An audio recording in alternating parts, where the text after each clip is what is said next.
Good evening, everybody. Hello, hello. Welcome to another episode of Critique Corner with me, Daniel Parker. And me, DB Fastbinder. Yes, and if you are returning, welcome back. If you are new, what we do is we critique stuff. And hey, Arcos, good to see you. Hey, man. Also, Daniel, I just noticed you got the same McBain shirt I did. Yes. Yeah. Courtesy of Criminal Simpsons. It did a little whatever, I don't know, crowdfunding or whatever it was that he did. Pre-order. But yeah. Yeah, if you're at all Simpsons brained like Daniel and I are, go check out Criminal Simpsons on X because they combine the old Simpsons jokes that you have crammed into your head in the most unusual ways possible. Yes. Lately he's on the lemon eating kick. Excuse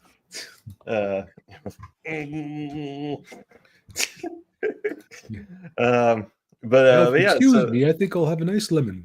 This will make me hungry. Yes. But yes.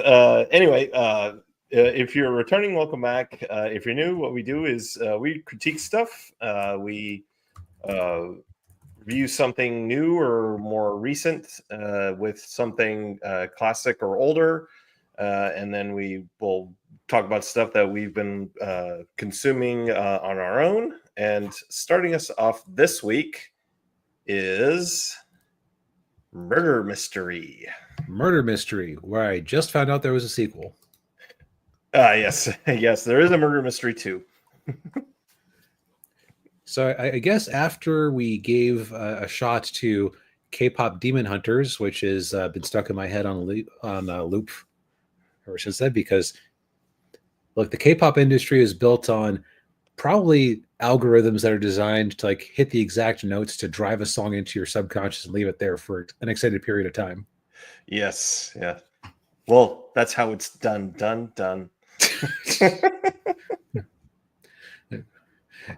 You need to be taken down. Anyway, after one good experience, Daniel suggested that we give another Netflix original a quick go. And so we have the Adam Sandler and Jennifer Aniston comedy Murder Mystery. Yes, and it's kind of a contemporary take on like a classic Agatha Christie story with a pair of a married couple who, let's face it, probably shouldn't be trying to solve any murder mysteries. No, no, they really are outside of their depth on every level. Yes, yeah. So basically the crux of the movie is you got Adam Sandler and Jennifer Aniston, who are Nick and Audrey Spitz. They're from New York. Nick is a NYPD sergeant, and Audrey is a hairdresser. And their 15th wedding anniversary is coming up, and we find out that they actually never went on their honeymoon.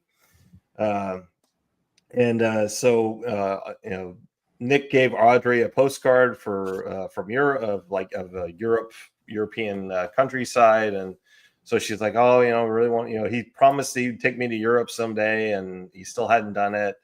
And then, of course, Nick is hiding a bit of a kind of well, I wouldn't say a big secret. He failed his detective's exam, and I think it's like the third time he's tried. But Audrey thinks that he's a detective.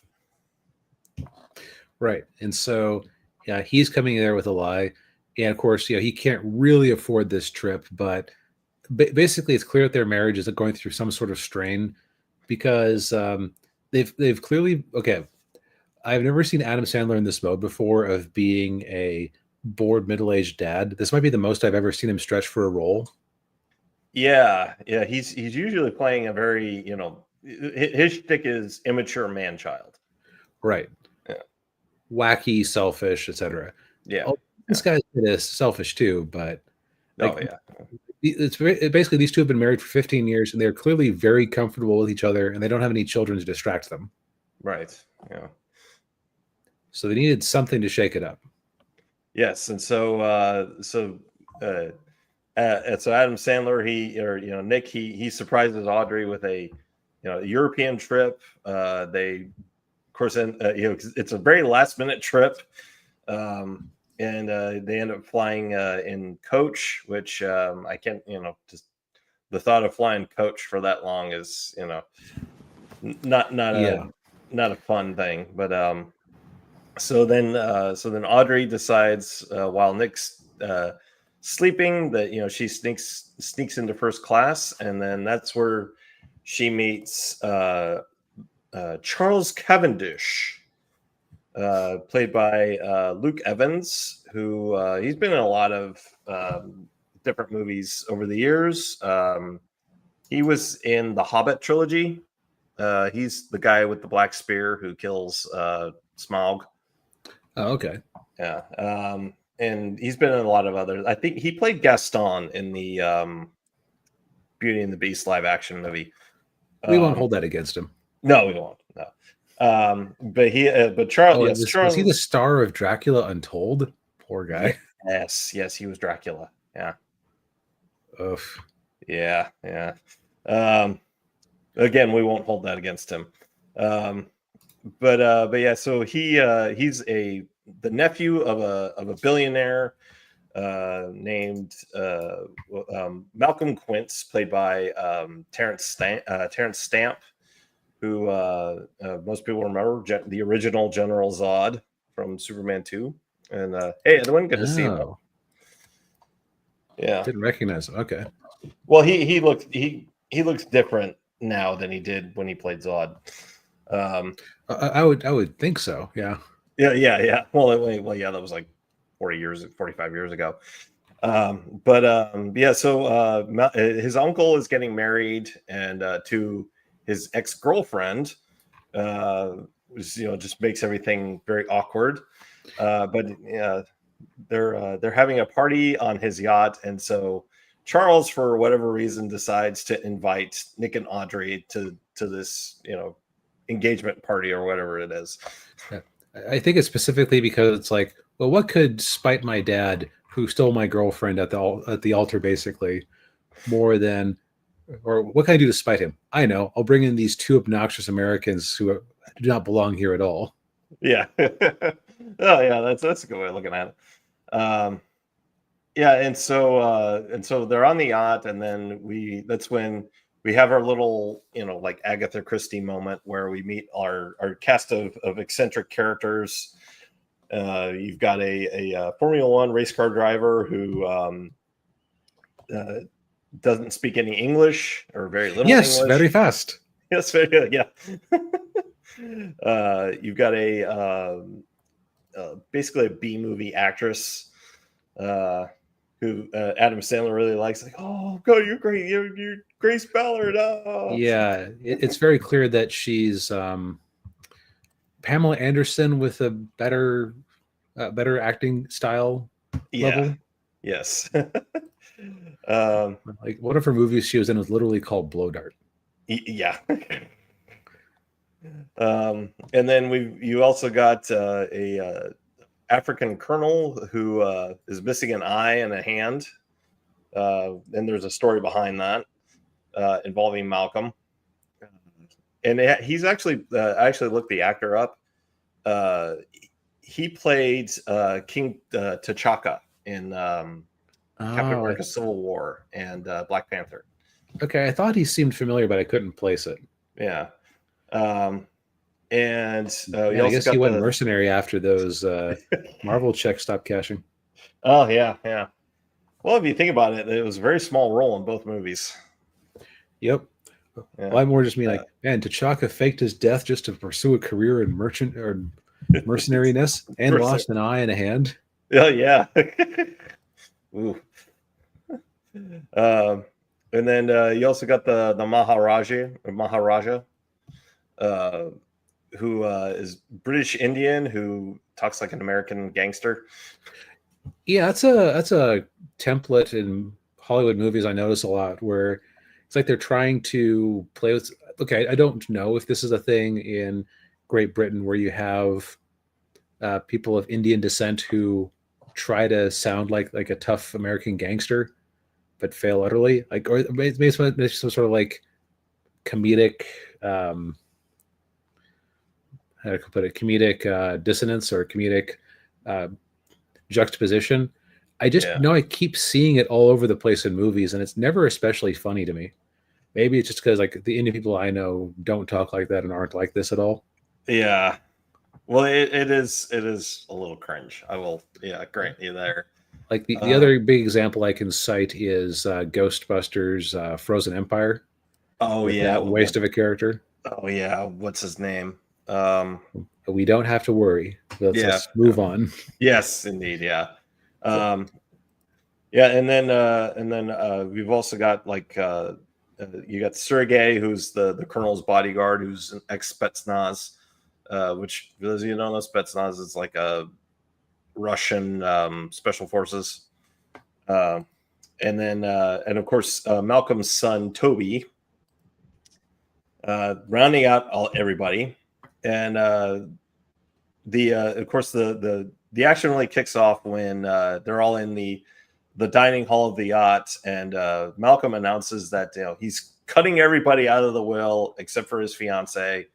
And just as he's about to sign the will, they do the little murder mystery thing where the lights go out. There's a commotion, a gunshot, and then the lights come back on, and Malcolm is dead. Yep, with a giant dagger plunged through his heart. Yes, and like, oh, should we pull it out? No, no, don't pull it out. Like, oh no, no, they pulled it out. Wait, maybe you shouldn't put it back in. You put it back in, yeah. So and of course, one of the things we forgot to mention with Audrey is that she's a lover of mystery novels. So now Right. she's thrust into this this murder mystery with her cop husband, and of course Nick tells everybody, okay, why don't you all go to your cabins, and he acts very dramatically where he's like, one of you and someone in this room is a murderer. And he's got this big bowl of shrimp cocktail. And he's like, Audrey, get the cocktail sauce. Yeah. It's like, what are those for? Because I'm starving. Yeah. So, hey, Ninja. Hey, Ninja. Yeah. So I think that I don't necessarily want to go too much into the actual mystery side of it, just because I think this one is worth watching under the right context. So let's take a second to talk a little bit about the cast and characters in a bit more. So I think that Adam Sandler's performance is kind of perfect for this role. Like I said, he has just gone into the boring middle-aged non-dad, exhausted by life persona so well. Yeah. Well, that's kind of his life now, if you think about it. I guess maybe he isn't stretching himself as much as I thought. He's just playing a different persona. He's basically taking what's behind the camera in front of it instead of going, a song for me, a song for you. Let's sing a song in a canoe. Now give me $50 million. Yeah. Yeah. We laugh at Adam Sandler a little bit, but I believe that he is one of Netflix's most successful people. Because I think people were kind of tired of his movies that were just him finding an excuse to take a bunch of his friends like Kevin James and Joe Dirt. What's his name? David Spade and like Rob Schneider. Go on vacation to shoot a movie at a spot, write it off as a tax expense, and put it in theaters. Yeah. I don't think they were interested in doing those theatrically anymore, so Netflix partnered up with them. Yeah. And I've seen a couple of those and haven't been too impressed, but I actually rather liked this one just because it's basically Knives Out if the writer didn't hate you. Yeah. Yes, we're looking at you, Ryan Johnson. I came up with the perfect analogy the other day. Ryan Johnson and Taika Waititi are basically the same person. It's just that Ryan Johnson thinks he's smarter than he is, and Yeah. Taika Waititi thinks he's funnier than he is. Yeah, that sounds about right. Yeah. But this movie is basically, like I said, a classic Agatha Christie murder novel. But you've dropped in somebody who, if this movie had come out a little bit later, like after Only Murders in the Building, she wouldn't have been a murder mystery novel fan. She would have been a true crime podcast person. Yeah. Yeah. Like, she's actually very enthusiastic about it. Jennifer Aniston does a good job here. She's always great. Yeah. And yeah, she was really funny in this movie. Yeah. Right. Very good comedic contrast between the two, like where he's just this is his daily life, and he's just bored of it. Yeah. And this is exciting and new for her, and she wants to keep throwing out theories, including when they're being interrogated by the French detective who thinks they did it. Yeah. Yeah, and he's just like, no, honey, let's just yeah. Yep. I don't think I would ever say that this is like laugh out loud, bust a gut funny, but it's just consistently amusing and interesting throughout. Yeah. I'd give it a recommend too. And it's definitely it was entertaining, and you mentioned Only Murders in the Building, and it kind of has that same flair to it. Just it's in Europe instead of in a Upper West Side apartment building in New York. Of course they go to all the gorgeous European locales. They're in Monaco, and then they're in Lake Como, which I will probably be seeing at some point in my life. But no, not probably. I will be seeing it at some point in my life. Well, it is funny that it did occur to me about like 25 minutes in. Oh, he expensed another European vacation. Yeah.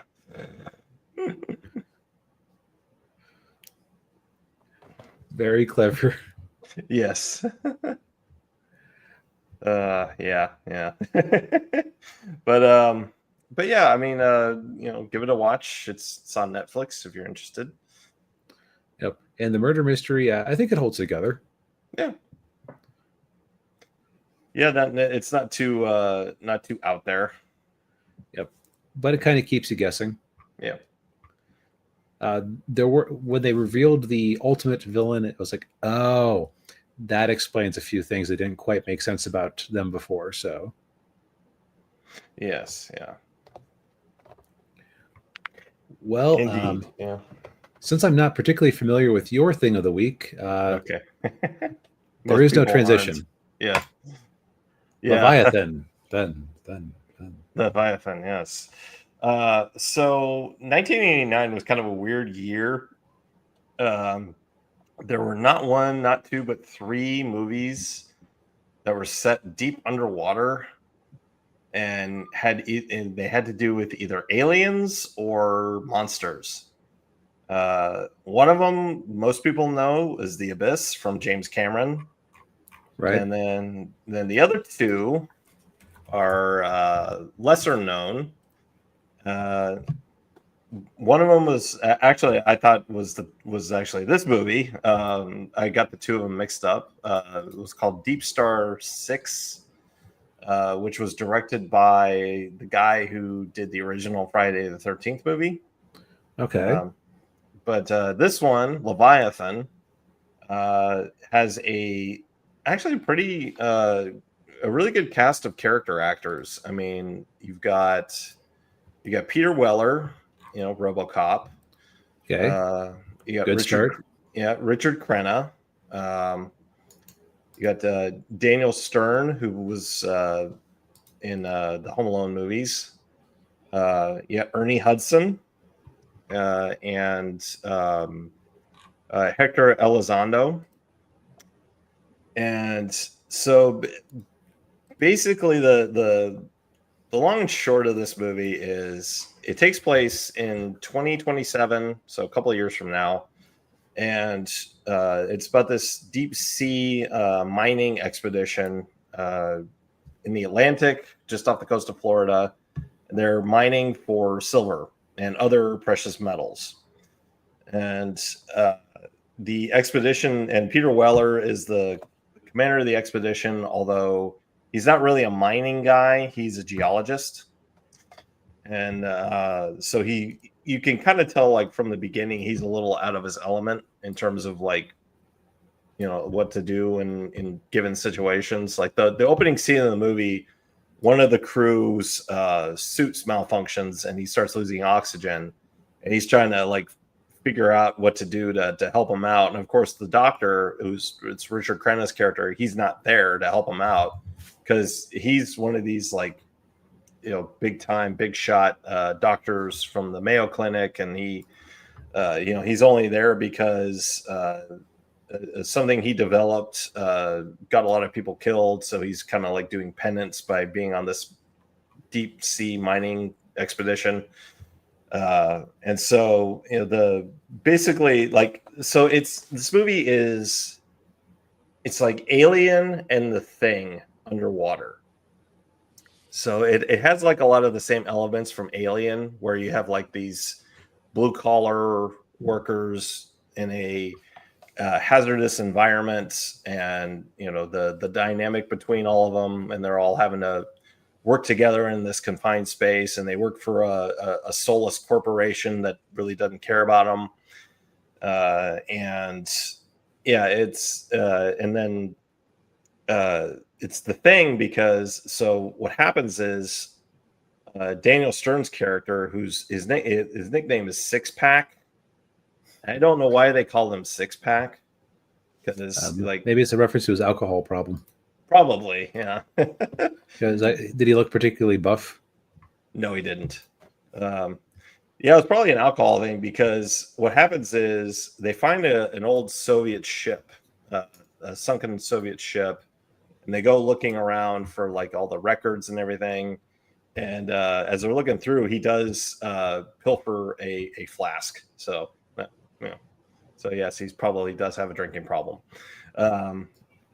But when he does that, he unwittingly infects himself with some kind of virus, and it begins to mutate him into this creature. And it starts to spread and assimilate to other crew members, and that's where the Thing comes in, because if you've seen John Carpenter's The Thing, like, it takes people over and it assimilates and it turns into, like, other creatures. And so basically it's just, so that's where it pivots, with The Thing and Alien, where this mining crew is stuck in, they're stuck underwater, and they have to fight for survival against this hideous monster thing. And it's never really explained, like was this it was like an experiment that the Russians were doing and it got out of hand, or like, is it an alien? It's not really in a phrase I like to quote a lot from Joe Bob Briggs, too much plot getting in the way of the story. Well, this movie does that. It's just doesn't want to have too much plot getting in the way of the story. So there's a lot of things that you really don't quite know what's going on. It's and basically the third act evolves into your kind of typical horror movie type thing, where they have to get out of the place before they get killed, and all that good stuff. As far like acting wise, it's, like I said, very, very well acted. I mean, all the actors in there do their jobs really well. And the one character I forgot to mention, the character of Willie, Elizabeth Willie Williams, who's played by the actress's name is Amanda Pays, who I think she's British. She's obviously like the eye candy of the movie. I did notice that she was maybe a bit scantily clad on the poster there. Yeah, just a bit. Yeah. They definitely had excuses in there to have her in her underwear. Oh darn, the laundry machine is broken. Yeah. But yeah, it's not a horrible movie. It's certainly entertaining enough, but like I will say for a movie that's a little over 90 minutes, it is kind of paced slowly, which is odd. Yeah, it's almost like they had this plot line, like they had the story outlined for it, and it's like, okay, well, we gotta put a lot of filler in there. It's almost like they took the script for an episode of The Outer Limits and stretched it out to an hour and a half. Okay, so not a whole lot happens. No, not a whole lot happens. Although if you do want to watch it, though, it is worth it to see the last scene in the movie, which is I don't know if they're intentionally going for comedy with it or not, but they certainly it was certainly funny. I won't say what happens, but it's like, oh, okay. But yeah, this movie is on Amazon Prime, in case you're interested. Well, cool. Yeah. Mine is not on Amazon Prime. It could have been, or at least something based on it could have been, if the creator hadn't gone off the edge. But yeah, this is a twofer. So this is Cuffs Origins and Knife Hand Blind Spot. So this is Richard Meyer, aka your boy Zach's. It's crowdfunded for like 3 years ago, I want to say. I did finally get my copies last year, but okay. So this is kind of a problem when you have when you don't do like Daniel does and wait to crowdfund your comic until the comic is actually done, or in some sort of state to send out. Because by the time I got it, I was like, oh, I'll read it at some point. Yeah. And by the way, I have had a bit of a soft spot for the Jawbreakers franchise, just because there are cool characters in it. The problem I have with especially these comics is that I know most of what I know about the characters from Zach's old videos instead of the actual pages themselves. Yeah. So what's the deal with these? They both share the same artist, whose name is escaping me. So give me a moment to go grab one of the comics from my shelf over here. Okay. Yeah, it's definitely an interesting style here.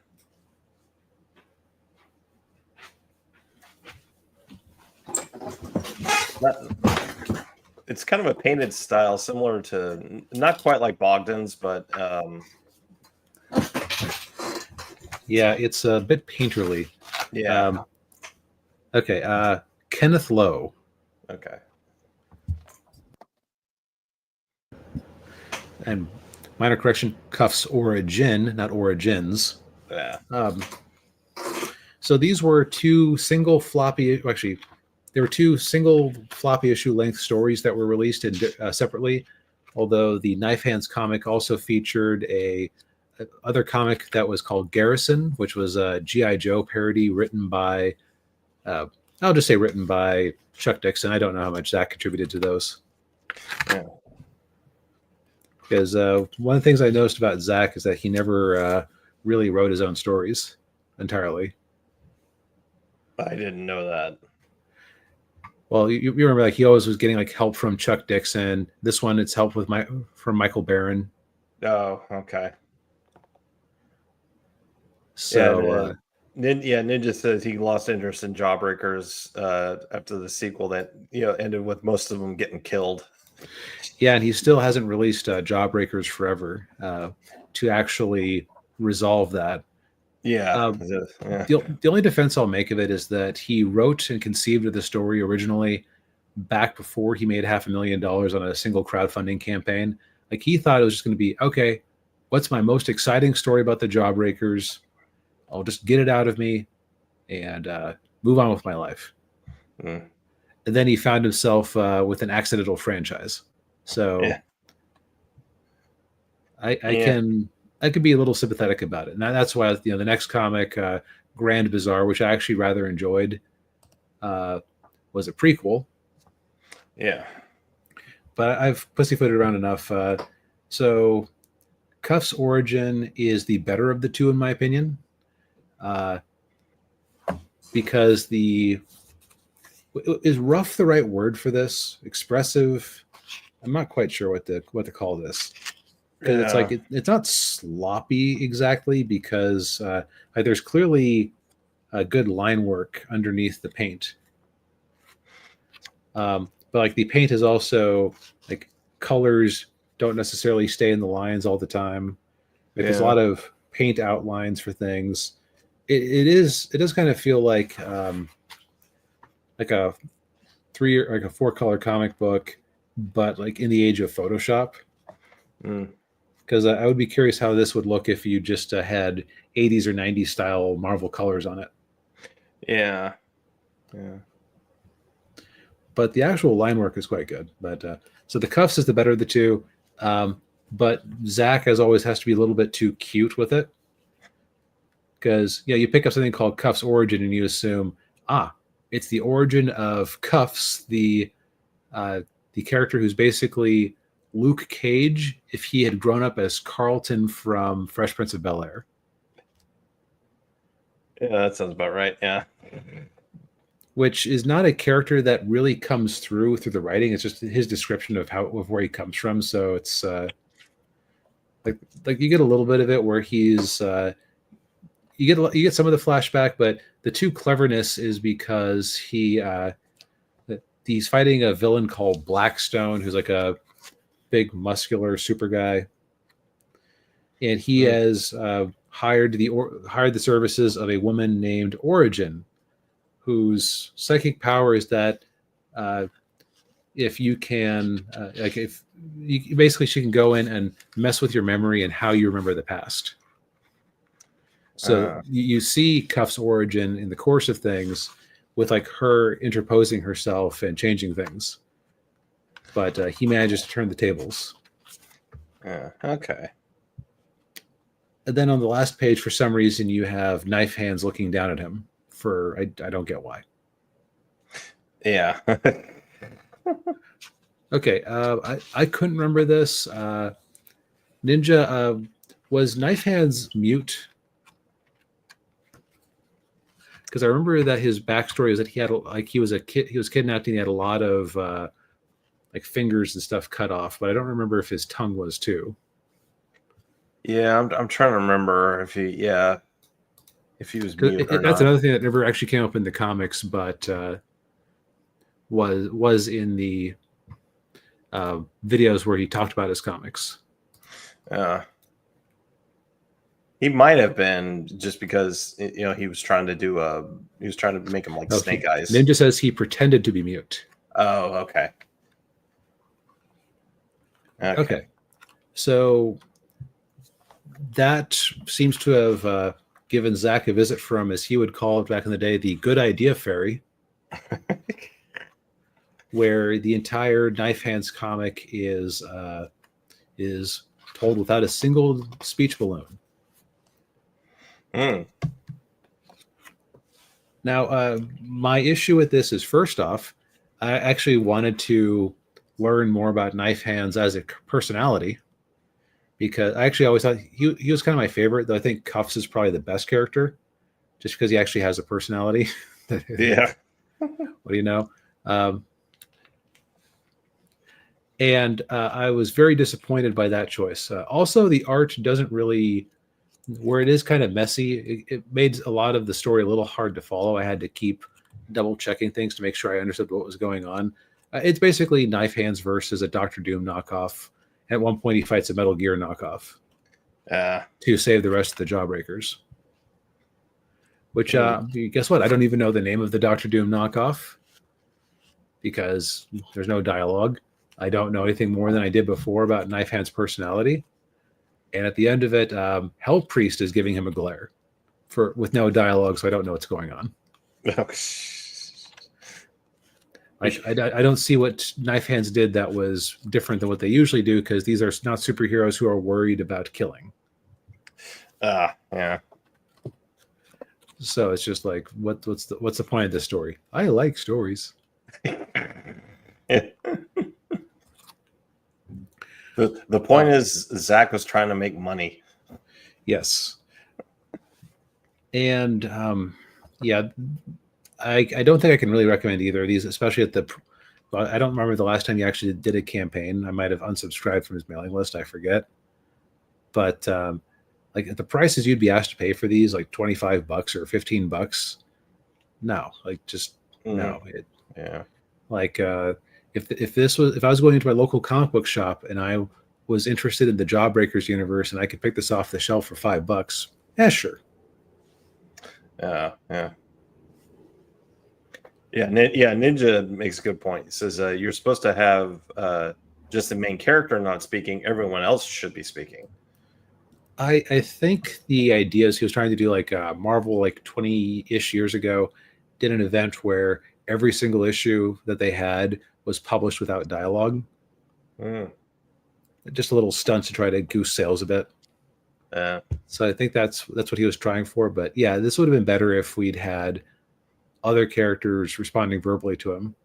But again, just like the overall painterly, somewhat sloppy, over good line art, color style, just made a lot of it hard to follow. Like the characters themselves are usually pretty clear, but the backgrounds, as you can see, kind of devolve into various pastel paints. Yeah. I will say, sorry, go ahead. It's actually a lot like the backgrounds in that Deadpool crossover I reviewed a while back. Yeah, and it kind of reminds me of some of the stories in the heavy metal that I reviewed. Was it last week or the week before? Some of them kind of had this similar style to it. Yeah. So I don't know. Like I kind of reviewed these because I paid money for them, so I'll read them and get a chance to talk about them. But not too impressed. Yeah, that's too bad. The Garrison story in the back was I'll talk about that too. So the Garrison, that was him. He mentioned how hard he worked trying to match the exact shades of color from old G.I. Joe comics back in the day. Yeah. It's like it looked like an old 80s G.I. Joe comic on every detail. And the overall premise is, and this is a thing that was funny to hear him talk about it, but it wasn't as funny in the execution. Okay, so you have a G.I. Joe equivalent and you have a Cobra equivalent who fight each other. It's always non-lethally because it's based on the cartoon, right? Right, yeah. And his thing was like, if you're back in the Army days, if he lost a piece of equipment, he better go find it wherever it was. It didn't matter if you dropped your whatever, 10 miles into the desert with jihadis all around. You better get that scope. Yeah. And so he has a character who's like a Storm Shadow or a Snake Eyes equivalent who throws a ninja star that gets lost in the course of a mission. And he's like, you better get that back. Uncle Sam and this man's army paid for that ninja star. That is part of your official kit. From the Sergeant Slaughter style drill sergeant. Yeah. And so he goes to try and buy a knockoff. And in the course of things, runs into another a Cobra agent with having the same problem and a local gun nut. And so the comic is basically about a bunch of terrorists actually attacking and killing a good number of the Joes and Cobras, and they kind of have to team up to fight them off. And the Joes learn how great lethal force is. Although you do have one guy's like, oh man, this gun is so loud. I prefer my laser blaster. So it's like it's probably the best of the three here that I read. It's included in the back of the Knife Hands Blind Spot trade paperback. Since Chuck Dixon seems to have moved on, I don't think that we'll get a follow-up of any sort. I don't think we would need a follow-up of any sort. And quite frankly, if anything I've talked about sounds interesting, he really isn't selling them. He's had 5 years. Yeah, I'm going to be very mean. He's had 5 years to get some sort of distribution outside of the occasional random Indiegogo campaign going. And since he's very comfortable pirating Marvel and DC books to review, ahoy. Yeah. Yeah. That's unfortunate. Yeah. Yeah, I think anybody in the indie sphere, and I got to do this at some point where, I got to set up like a website, to sell all my books, I think a lot of indie creators would benefit from doing that. Right. Or even just, if you don't feel like handling your own store, setting up something on KDP, because there isn't a law that says that you have to keep selling them at the original production price forever. Yeah. Just take out some of the extras and just have the story available. Yeah. But sorry, this got very negative. I'll just be very frank that Zach has been annoying me for a while now, and I have tried not to let that interfere with my objectivity when I've been reading his stuff. But I'm also comparing what's on the page versus what he described during the campaigns, and it just doesn't seem to quite live up to it. So, yeah. Oh well. Yeah. Speaking of not living up to things, our classic movie review, Constantine, featuring Keanu Reeves. Yes. Rather interesting choice for a choice of actor to play John Constantine. So for those who don't know, Constantine is based on the DC/Vertigo comic of the same name. Actually, is it the same name, or John Constantine? Was the book named after him? I realize I don't know. I think it was. Yeah, I think it was called Constantine. Yeah. Okay. And Constantine is a hard smoking British paranormal detective / fighter. Yeah. Emphasis on the British.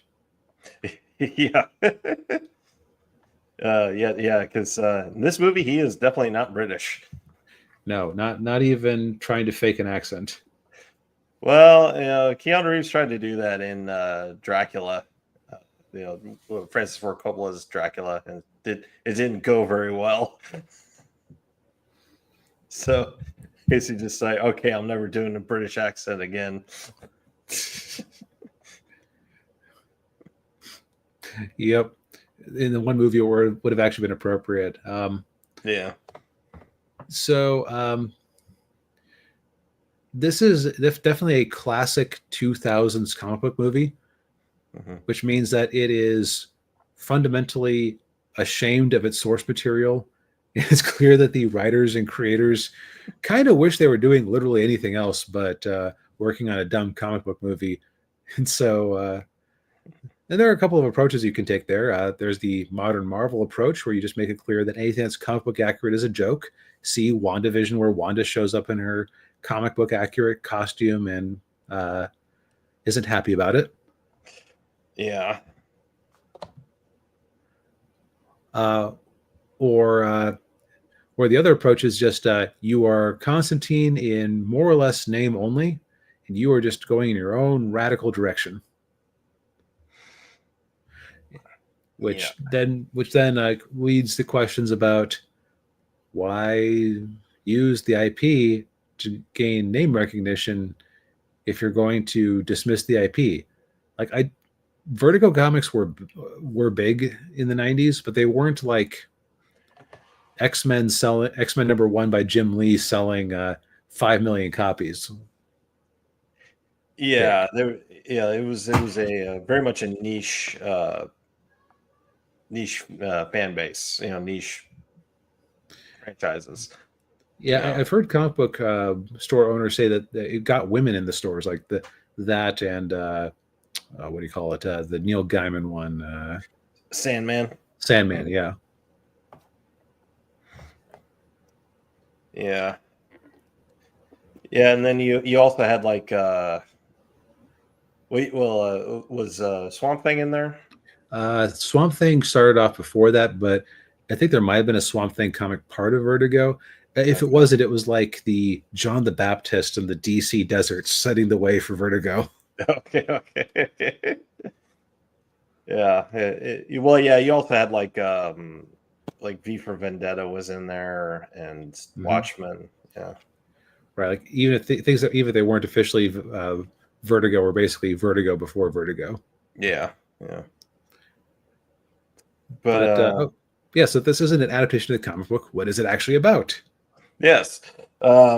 So it's about so John Constantine is going around doing his doing his thing of fighting. They're not really demons. They're half breed demon humans. Because demons aren't allowed in our plane, and neither are angels.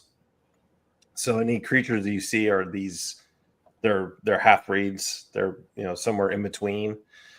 Uh, and so he meets a detective, LAPD detective named Angela Dodson, who's played by Rachel Weisz. She most people remember her from the Mummy movies with Brendan Fraser. Oh, that was her. Okay, I thought she Yeah. seemed kind of familiar. Yeah, she was Evelyn. Evelyn. I can't remember what her maiden name was, but she becomes Evelyn O'Connor in the later movies. And it starts off because her twin sister Isabella dies. She jumps off a building and in her mental health hospital and lands in the pool. And everyone thinks that she ended herself, but she's not convinced. And so she's one of her big motivation is that she wants to have a Catholic funeral for her, but of course, anything about Catholics, ending oneself, you damns you to eternal hellfire. Right. You don't get last rites. You don't get any sort of blessing. Right. And so then she runs into Constantine a couple of times, and I'm trying to remember why. That's right. She watched the video of her sister, and her sister said his name. And so that's how she tracks him down, and she's trying to figure out, like, okay, well, why would she? Did she end herself? And if she did, why did she do it? Or what's right? What's going on? Yeah. There's also an opening scene where you have Constantine basically doing an average mission where he goes to some sort of, I don't know what the tenement was supposed to be. Yeah, I don't know either. It was an apartment of some kind. Yeah, and and like he shows up and fights a demon that has possessed someone. Yeah, he gets him into a mirror and then throws the mirror out, and of course we also have his cab driver, who's basically kind of like his apprentice, who's played by actual very cannibal young Shia LaBeouf. Yeah, very young Shia LaBeouf, the pre-Transformers Shia LaBeouf. Oh yeah, I guess this is before that. Wow. Yeah. So he tells this and he's got that friend of his who's the Catholic priest, Father Hennessy, and he I want to say that the actor who's playing him, I want to say, is in Superman. I think he is. Yes, he is. He's playing. Yeah, he played. He's Paul Kent in in the new Superman. But he So the other thing too with Constantine is that he has this whatever gift of foresight, basically, where he can see things, like from the other realms that no one else can. And other people have this gift as well, and one of them's the Catholic priest, and it makes it kind of sound like he's schizophrenic, but he just hears other voices from everywhere, and he drowns them out with booze. So they're basically just kind of like trying to figure out what's going on, and it basically all leads to the coming of Lucifer's son, and they need the Spear of Destiny to do it. Right, which is so they said that Christ didn't die of crucifixion; he died when the spear pierced his side. I'd always heard the opposite. No. Basically, like you don't really survive crucifixion, and that was like the Roman legionnaire making sure he was actually dead. Yeah, that's how it went. Yeah, he died. He dies on the cross, and then they pierced his side. Yeah, to, as you said, to make sure that he was dead. I don't know where they got that from. I guess they're just. This movie seems to be very Catholic, so maybe the Catholics tell a different story than I've heard before. So yeah, probably, yeah.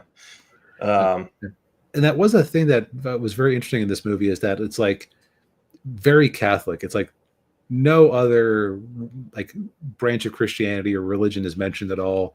Like this is a pure like medieval Dante's Inferno inspired vision of hell here. Oh yeah. And they also mentioned too that there are like passages in the Bible that weren't really in there, like so it's in the Bible in hell. Like, what, the Bible's in hell? Yeah, there's like a hell Bible that has extra verses for the demons. Yeah. And Ninja says Catholics don't believe that. Okay, I thought I was. Okay. I didn't think I was crazy, but yeah, that must have just been something that they created for the movie. Yeah. So, so I gotta say, Keanu Reeves is just kind of miscast if you're caring at all about the comic book version of the character. Yeah. The only things they really have in common are Demon Hunter, not even the K-pop variety, but Demon Hunter, smokes a lot, male. Yeah.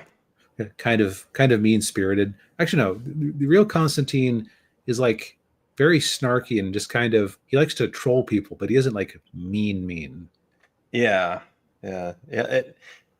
And oddly enough, the CW version of the character was pretty accurate to the comic book version. I wonder if part of the reason they did that was because this one had come out and not done too well and was kind of unfaithful to it. Probably, yeah. Yeah, because the guy who played him in that version was really good. And he's actually British. Yeah. The other thing that was kind of strange is that, so like he has none of the levity of that I associate with the character. Yeah. And we both came up with this independently. We're like, okay, it wasn't just me. We're not crazy. Yeah. He looks like he's doing a Clint Eastwood impression the whole movie. Yeah. Like down to like the little facial expressions, the way he holds his mouth when he talks, just his physicality. Yeah. I haven't seen enough Keanu Reeves movies outside of Bill and Ted to know if he does this all the time. And in John Wick, he's wearing a beard, so it would probably cover up some of the effect anyway. Yeah. No, he definitely comes across in the John Wick movies. He does come across like very Eastwood-esque. Okay. Yeah. Like even the way he says, yeah. He says it. He says it almost exactly the same as Clint Eastwood. Okay. Yeah. So it's he must have probably right around the time this movie came out. He probably decided like, okay, I got to stop doing the Gen X surfer kid act and find somebody that whose acting style I could mirror as close as possible. And Clint Eastwood was probably who he picked.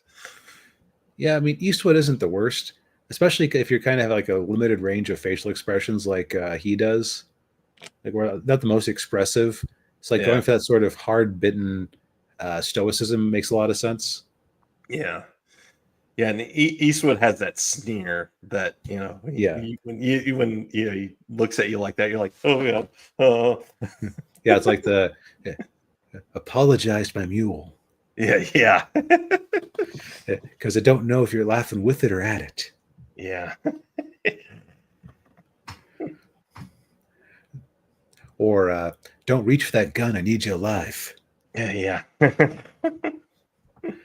Unfortunately, Keanu is kind of a poor man's Eastwood. Yeah. Not that we're knocking the guy. I mean, I don't have anything against him. I mean, he No, just, and he's been fine in other things I've seen him in. Just it did yeah, not work for this here yeah, because the movie kind of takes itself too seriously, but it also it feels like a bootleg attempt to make another Hellboy. Honestly, probably, yeah, because I think Hellboy came out right around the same time. I want to say it was like 2 or 3 years beforehand. Yeah, and that movie did really well, as I recall, when it came out. 2004. Okay, so this was two Yeah, years later. So probably it was in some sort of development, and maybe Hellboy coming out. It wasn't all that successful in theaters, but it sold a lot of DVDs back in the day. oh yeah, yeah. Well, I mean, they did a sequel to it. I mean, so yeah, Right. But from what I hear, it was on the strength of the DVD sales. So yeah, somebody at Warner Brothers said, "Quick, what's the closest we have to a Hellboy?" yeah,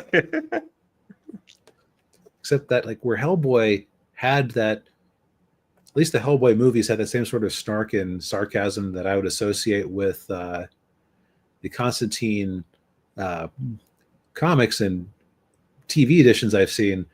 yeah, This is like the opposite, where they went more serious with it. yeah, yeah, yeah, and it just.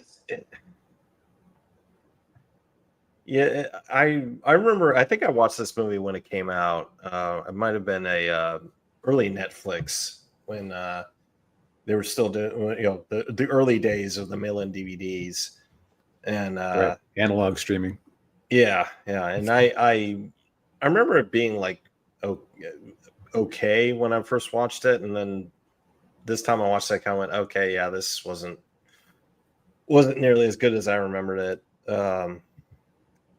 And the other thing too, I want to point out real quick is the director of the movie. His name was Francis Lawrence. He did all of the Hunger Games movies. Hmm.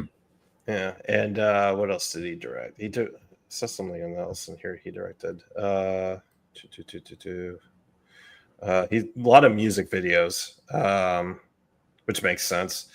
Oh, he did I Am Legend with Will Smith. Okay. I've never seen that one. Uh, that one was pretty good.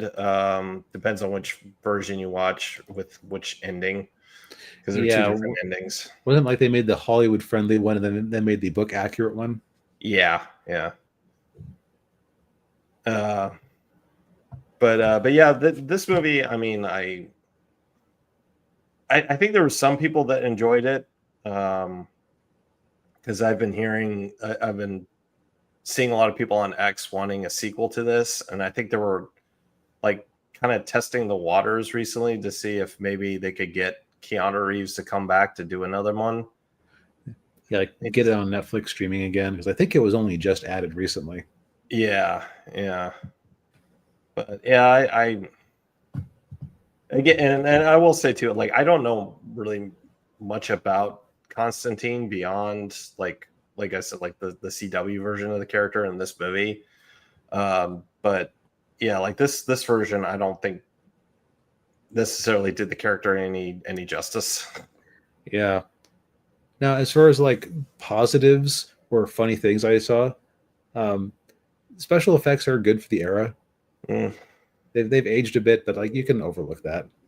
yeah, yeah, Um, I did find it funny that I literally, as I was thinking to myself, man, you wouldn't have a character get away with smoking that much in a movie anymore. Like yeah, that next scene is when he finds out that he has a very aggressive form of lung cancer. and that's kind of the positive of the movie, I would say, is that it grapples a little bit with like the problem of evil. Yeah.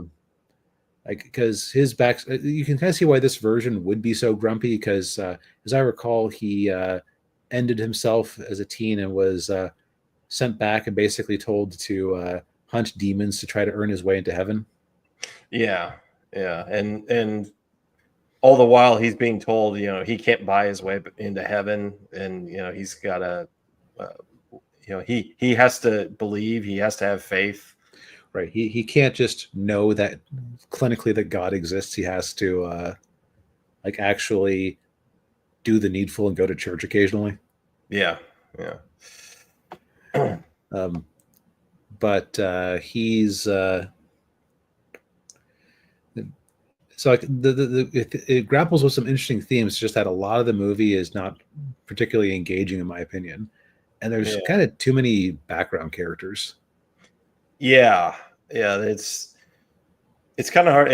The narrative wasn't really that cohesive, and you had a lot of different subplots, and you had a lot of different characters, like you're saying. Like you had you had everything with Rachel Weisz's character. You had who also wasn't especially interesting. Like her character from Mummy was a good kind of classic romantic foil off of somebody with a lot of personality, like Brendan Fraser. Yeah.